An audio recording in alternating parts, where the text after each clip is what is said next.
In West Virginia, a fire is starting as an industry goes through the fight of its life. Shelley Capito, a proud West Virginian who never forgot where she came from. I spoke about the need for West Virginia's delegation in Washington to become more diverse, to include a woman and a Republican. I was born and raised in my early years in Glendale, West Virginia, which is a very small town. But I've moved around West Virginia, and what you realize as you get older is that the whole state is really like a large, small town. We care for one another. We are interested in each other's families. We know each other's names, and it's a great place to give a lot of comfort, a lot of support, a lot of fun, and it's just a wonderful, wonderful state. She's an unbridled West Virginian. I mean, West Virginians have a great characteristic about them. No matter where you are, if someone's a West Virginian, they will say they're a West Virginian, and you immediately make that connection. It's a heart and soul of compassionate people, hearty people, and folks that not just care about one another, but care about the place where we live. And when somebody asks me where I'm from, and I say I'm from West Virginia, it's uplifting to me, and I enjoy talking about our state quite a bit. And no West Virginian can be complete without a little target practice. She's a great competitor and advocate for whatever she believes and feels. She and her husband both have been to our ski club, and she's a good shot. She actually hits the targets. They thoroughly enjoyed it. You could tell that she was having a great time. And I know she supports the Second Amendment as strongly as the rest of us. But the question is, how does a mother of three take the next step in her life? Well, we jokingly say, when Shelley and I got married right out of school, she was a career counselor, taught a little bit, then along came Charles, and then two more, and they were getting on through primary school and into secondary school. And we used to talk a little bit about, what am I going to do now? There's a part of my brain that I really need to exercise. Confident and determined to be part of her community, Shelley decided it was time to try her hand at something new. She saw an opportunity to run for the West Virginia House of Delegates. And I have a real feel for West Virginia families. Our children were in the education system at that time. And it just developed a real passion for me at that point that has just grown and grown over the years.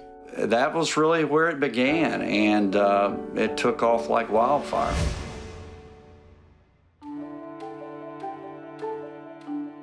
I've been working the coal industry 39 years. The coal industry to West Virginia is the livelihood. Everything trickles down from the coal industry, especially here in the southern part of West Virginia that I've lived all my life. And this country was built on coal. It's the backbone of America. Our industry's in trouble. This is our area. That's all there mainly are, the coal miners, and there's so many families. People think it just affects the family whenever a coal miner is put out of work, and it affects more than just the family. It affects the whole community, it affects the schools, it affects the towns. It just affects all the way around. It's a whole broad economic spectrum that the president and his administration have decided that this is a resource, even though it's in great abundance, it's available, it's affordable. He says it's not what we want as a nation. It all goes back to the EPA's fight right now to stop the coal. It started with Facebook, social media. Gotta love Facebook.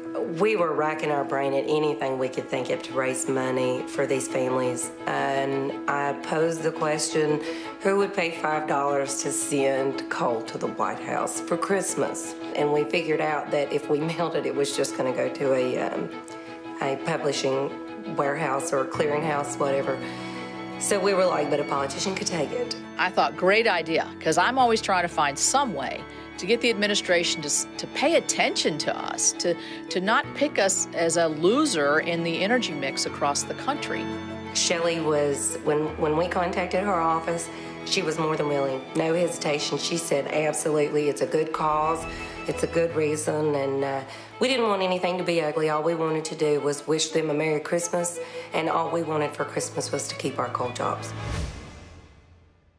In this large, small town, this proud West Virginian remembers that even the small things can bring us the biggest joy.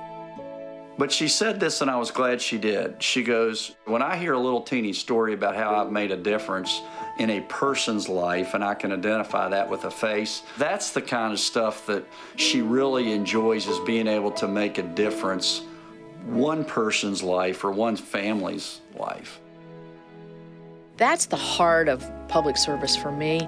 That's what makes me feel really good. Big things are great, but little things are just wonderful.